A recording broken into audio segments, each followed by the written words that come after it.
Si Belle ang tumulong sa'yo? Dahan-dahan.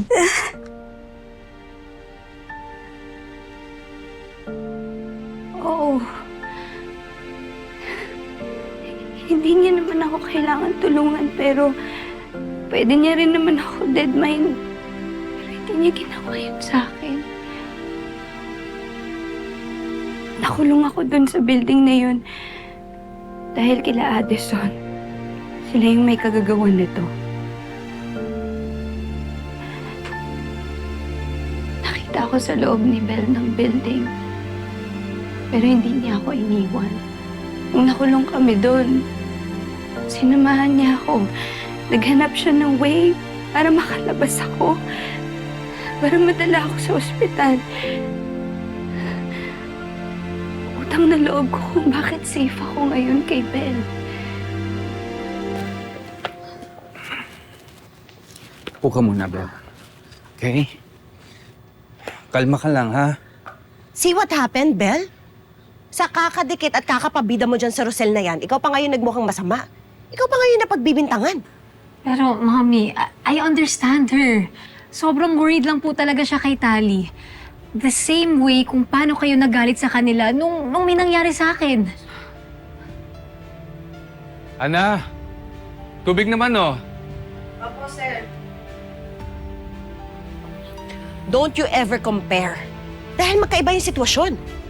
You were innocent, samantalang yung magkapatid na yon, guilty sila sa ginawa nila sa'yo. Pwede ba, Via, huwag na natin pag-usapan to? Nakauwi ng maayos to si Belle. We should be happy. At si Tali, safe naman yung bata, di ba? Dapat nga hindi na lang niya tinulungan si Tali eh. Dapat hinayaan mo na lang na mabulok si Tali dun sa building hanggang sa mag-suffer kakahanap sa kanya dun si Rosel. Are you serious? Totoo ba yung sinasabi mo?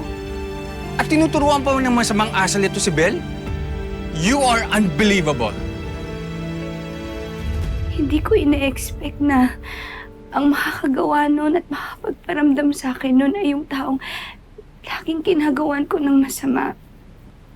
Mabuting tao si Belle. Concerned siya sa akin.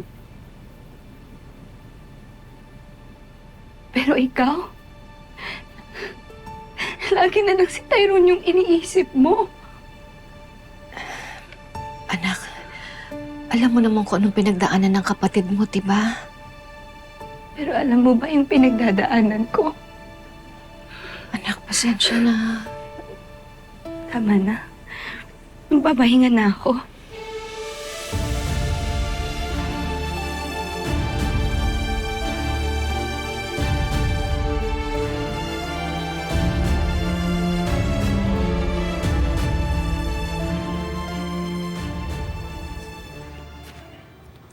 Oh, ilong ka muna, ha?